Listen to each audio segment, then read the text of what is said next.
네, 마감 전 주목해볼 종목 리포트와 함께 살펴보는 시간이죠. 오늘 리서치 아담의 김도유 연구원 나오셨습니다. 안녕하세요. 안녕하세요. 네, 네. 반갑습니다. 네. 오늘 시장 분위기가 그닥 좋지만은 않은데요. 네. 오늘은 어떤 이슈, 어떤 종목을 주목하고 계실까요? 네, 아무래도 예. 최근에 국내 조선사들 수주 랠리가 좀 지속이 되고 그쵸. 있습니다. 네. 네, 그런 부분에서 좀 가장 먼저 음. 실적이 좀 올라올 수 있을 만한 조선 기자재 업체인 화인베스트리라는 종목을 좀 준비를 했습니다. 네. 네, 우선 동사 같은 경우에는 좀 독보적인 아이템을 하나 가지고 있는데요. 인버티드 앵글이라는 제품을 좀 가지고 있습니다.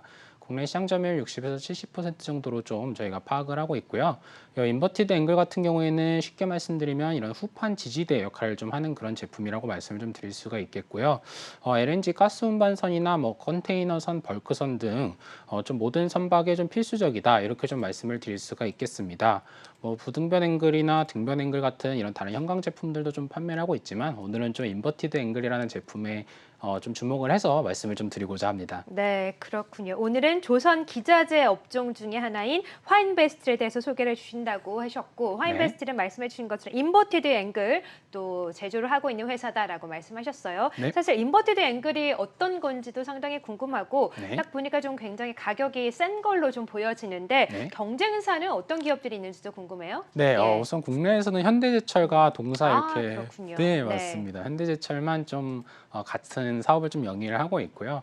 고객사로는 말씀드렸다시피 현대제철이랑 두 개사가 좀 관점을 하고 있다 보니까 뭐 현대중공업그룹의 조선사들, 뭐 대우조선해양, 한진중공업, 뭐 STX 조선해양 등 국내 주요한 이런 조선사들은 좀 모두 고객사로 좀 확보를 하고 있다 이렇게 좀 봐주시면 될 것 같습니다. 네, 그렇군요. 네. 자, 아무래도 조선기자재 업체다 보니까 조선업황에 상당 부분 큰 영향을 받을 것 같은데 최근에 조선업종은 나쁘지 않았습니다. 수주 소식이 계속해서 들려왔는데 조선업황 앞으로 전망, 앞으로 현재 현황 어떻게 파악하고 계세요? 네, 예, 우선 좀 대표적인 수주업이다 보니까 이런 수주가 좀 가장 중요한 변수가 그렇죠. 되겠습니다. 네. 아무래도 뭐 원자재 이슈나 이런 이슈들이 좀 있긴 하지만 앞으로 좀 이렇게 장기적으로 업종을 볼 때는 수주를 보는 게 맞다는 저희 판단이고요.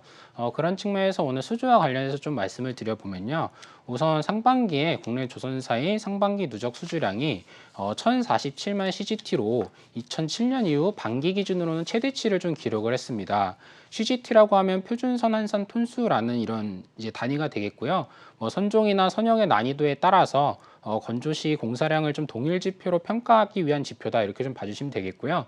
올해 좀 반기 기준 글로벌 선박 발주량을 좀 보면 2,402만 CGT가 됩니다.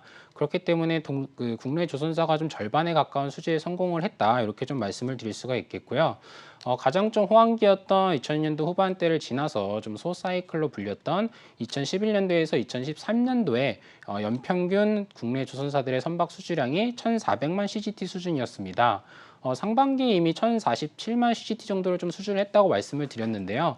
이러한 LNG 선들 발주 계속되고 있기 때문에 올해 충분히 그 당시에 이제 연평균 수주 톤수였던 1,400만 CGT를 충분히 넘어갈 것으로 좀 전망이 되고 있고요. 네. 동사 같은 경우에는 당시에 이런 1,400만 CGT 정도를 국내 조선사들이 수주를 했을 때 매출액 2천억 원에 영업이익 200억 정도의 펀더멘탈을 보여줬던 그런 회사로 좀 연결을 지어서 말씀을 드릴 수가 있겠습니다.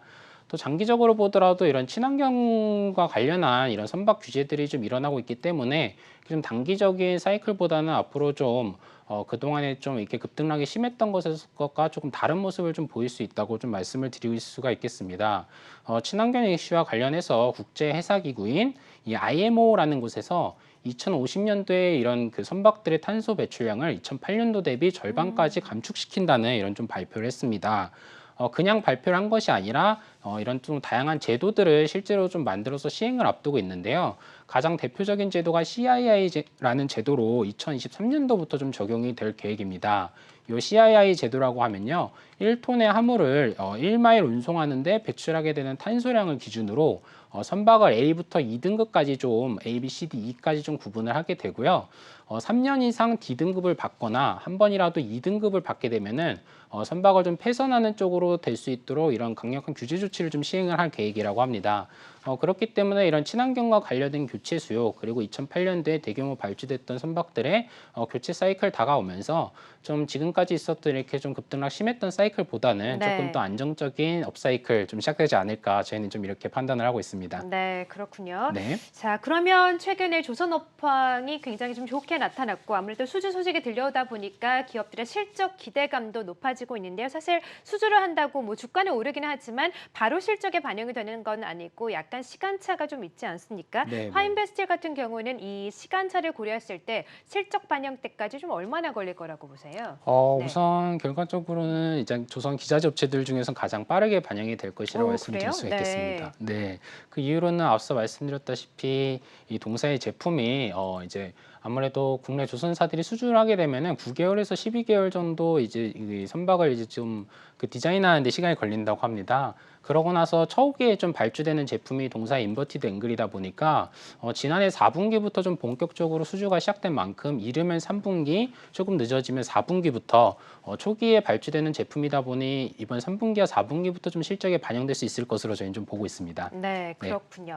3, 4분기 실적에 좀 반영이 될 수 있을 것 같다. 그러면 3, 4분기 때 기업의 주가 현황도 조금 상승 모멘텀을 받지 않을까라는 기대감도 생기는데 이 외에 실적 이외에도 주목할 부분은 어떤 게 있을까요? 네. 예. 우선 좀 오늘 좀 말씀을 드려보고 싶었던 부분이 사실 과거에 그렇게 좋았던 때만큼 좋아지는 게 아니냐 이런 또 의구심이 좀 드실 수도 있으실 것 같습니다. 조선업황에 대해서요? 아니 네. 요 동사에 대해서 이제 네. 그런 이 조선 업황이 살아났을 때 과거만큼 좋아지는 게 이 동사의 한계점이 될 수 있지 않냐 이런 좀 의문점을 가지실 수도 있으실 것 같습니다. 하지만 동사는 과거보다 확연히 좀 좋아진 상황 속에 있다는 것을 좀 말씀을 드리고 싶은데요. 유일한 경쟁사였던 현대제철이 아무래도 2013년 이후로 업황이 좀 꺾이고 나면서 캐파를 좀 상당 부분 줄여놓은 상황입니다. 사실 2011에서 13년도에 동사의 인버티드 앵글 시장 점유율은 한 20에서 30% 정도 수준이었지만 현재는 캐파 기준으로 60에서 70% 수준까지 좀 올라와 있는 그런 상황입니다. 네, 그렇기 때문에 뭐 경쟁사가 이렇게 캐파를 좀 줄여놓은 상황이고 또 그 배경은 뭐 현대제철은 제품이 또 워낙 다양하게 또 갖춰놨잖아요. 하지만 동사 같은 경우에는 인버티드 앵글에 주목을 하면서 이런 사이클 다시 왔을 때 과거보다 좀 더 주목을 받을 수 있을 만한 그런 환경이다. 이 말씀을 좀 드리고 싶었고요. 네. 네, 그리고 아무래도 이런 인버티드 앵글이라는 한 가지 제품에 좀 이렇게 집중이 되어 있으면 또 리스크 요소가 될 수도 있을 것 그렇죠. 같습니다. 네. 네, 하지만 동사 같은 경우에는 이번에 저온 용광 제품으로 좀 매출원을 다변화에 성공을 했는데요. 이 저온 용광 제품 같은 경우에는 LPG나 암모니아 같은 이런 액화가스 이송선의 탱크형 소재로 좀 사용이 되고 있습니다. 이 제품 같은 경우 2014년도쯤에 이제 국산화에 성공을 했고 기존의 일본의 업체들이 독점을 하던 시장이었기 때문에 국산화에 대한 수혜가 좀 예상이 되고요.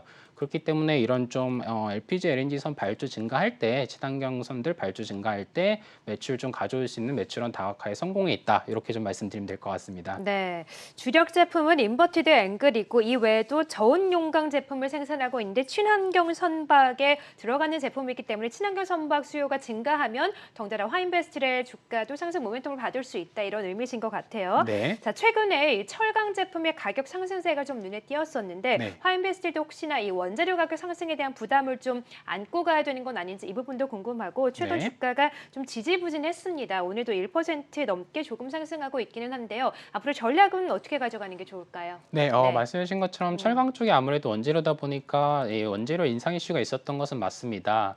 동사 같은 경우에는 포스코에서 원재료의 90% 이상을 가져오기 때문에요. 이렇게 철광석 가격과 연동된 그런 원재료 가격의 추이를 보이고 있습니다. 하지만 6월 달부터 동사 같은 경우 판매 단가를 40% 인상한 것으로 저희가 확인을 했기 때문에요. 사실 1, 2분기에 이런 적자의 좀 주요 배경 중 하나였던 원재료 인상 이슈는 6월 달부터 상당히 해소된 부분이다. 이렇게 좀 말씀을 드릴 수가 있겠고요. 투자 전략 같은 경우에는 최근에 조선사들이 수주를 좀 하면서 이런 조선 기자재 업체들과 좀 컨택을 많이 하고 있는데요. 상당히 업황이 좋지 않았음에도 국내에 이런 기자재 업체들 지금까지 상당히 국산화 노력이나 매출원 다각화 노력 많이 하고 있었던 것으로 좀 파악을 하고 있습니다. 국내 조선사들 수주를 좀 상당히 많이 한 상황에서 대표적인 수주업이기 때문에 당장의 실적이 반영이 되지는 않고 있지만 분명히 이런 실적으로 반영이 될 수 있는 선행 지표가 증가하고 있고 숫자로 확인될 것이 분명히 되는 상황에서 좀 가장 빨리 실적이 좀 반영될 수 있는 기자재 업체를 소개해드린다는 관점에서 오늘 이 기업을 좀 소개를 드렸거든요. 네. 이 기업이 아니더라도 국내 조선 기자재 업체들 이런 좀 수주 랠리 속에서 3, 4분기부터 좀 늦으면 내년 1분기부터 실적 올라올 것이기 때문에 투자에 좀 참고해 주시면 좋을 것 같습니다. 네, 알겠습니다. 자, 오늘은 조선 기자재 업체에 대해서 살펴봤고요. 화인베스트를 또 함께 자세하게 들여다봤습니다. 자, 지금까지 김도유 연구원과 함께했어요. 고맙습니다. 감사합니다.